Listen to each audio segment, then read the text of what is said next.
they played the Monster Mash. The Monster Mash. It was a graveyard They smash. played the mash. Hello again, ladies and gentlemen, I'm Jockey, and welcome to the extra part of Castlevania III. In this I'll be showing off the extra levels, the last character, and some other cool stuff at the end. Starting off, after you beat the forest level of the game, which you can do without getting Grant or with getting Grant, doesn't matter, go south. Normally in the Let's Play I went up and did the level where you get Sypha, but this lower pathway takes us on a completely different path from this point on. And this path features brand new levels, music, enemies like these frogs here and some mudmen, brand new bosses like this bat here who splits in multiple copies of himself. So it's definitely worth checking out. Although I will say this path is considerably harder than the path I did before, plus you don't get Sypha during it. So I would recommend this for a second playthrough, not necessarily your first playthrough.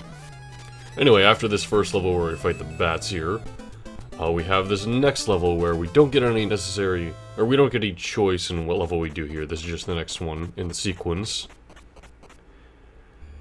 And this is the level where we're going to be picking up the final character.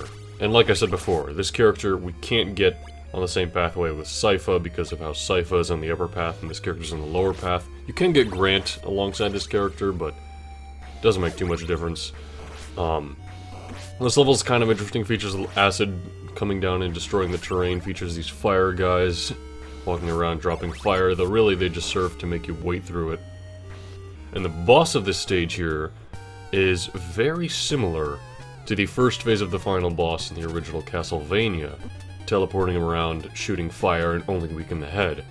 Although I will say this boss is considerably easier than the final boss of Castlevania 1. For one, there's only one phase. Two, you can definitely tell where they're teleporting. I'm going on about how easy it is, and then the footage I'm getting destroyed, but the nice thing is the fire is very large and very slow, so usually when you whip, it'll hit the fire on the way down from hitting the head, like so. So they're not too hard. Eventually you will defeat them. This vampire character. I was close to the fire there. And like with Sypha and Grant, this turns out to be a new character we can recruit. I'm surprised you beat me. I've been waiting for you. I need you to help me destroy Dracula. It's kind of interesting considering you're a vampire yourself. But we can take this character with us. If we did happen to bring Grant with us, Grant would just go away at this point. I'm glad to hear that. Let's get him. I'm Alucard. Yep, this is Dracula's son, Alucard. Kind of elusive and kind of unique in this game. From this point on, we have another level where we don't really get a choice of where we go from here. This path is also a lot longer than before. Alucard is kind of a hard character to play in this game. His orb projectile is not very strong, and you have to upgrade it twice like you would the vampire killer, Trevor's weapon, to make it shoot in 3 different angles, which up close, fully upgraded, it's decently strong. But the real appeal of Alucard comes from the fact that if you hit down and jump, as you can see, you turn into a bat and fly past obstacles. This is the best thing about Alucard. Granted, it does take hearts, but you don't have that many sub-weapons, only the stopwatch, so it's definitely worth it. Here we're given a choice of 2 levels. I don't think it makes too much difference which one you do. It's just like a intermediate versus a expert path. But they're both definitely harder than the one you went with Sypha. Anyway, this stage is kind of interesting in that it has rising water. And then yeah, like I said before, Alucard can do the stopwatch. It's the one sub-weapon he has access to. And the rising water in the stage is definitely interesting. The biggest weakness of Alucard, as you can see, is on steps, because on steps, you can't use any kind of attack. The stopwatch isn't going to do you any good. You can't turn into a bat, can't jump or anything, and yeah, you can't even do your normal attack. The stage after this is really hard, very long, multiple bosses throughout it.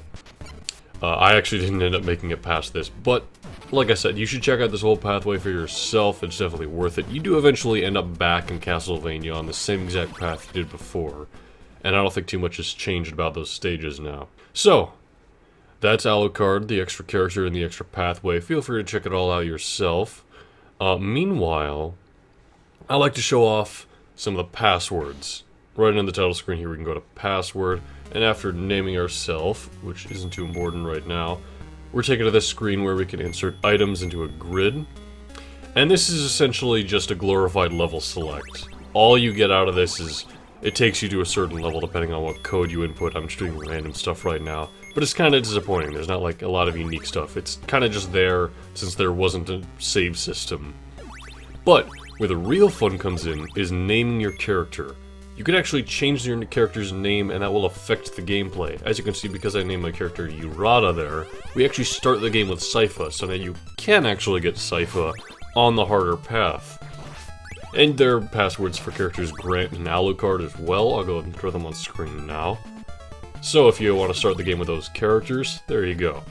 But probably the most infamous name in this game is the nickname Help Me, with a space in between.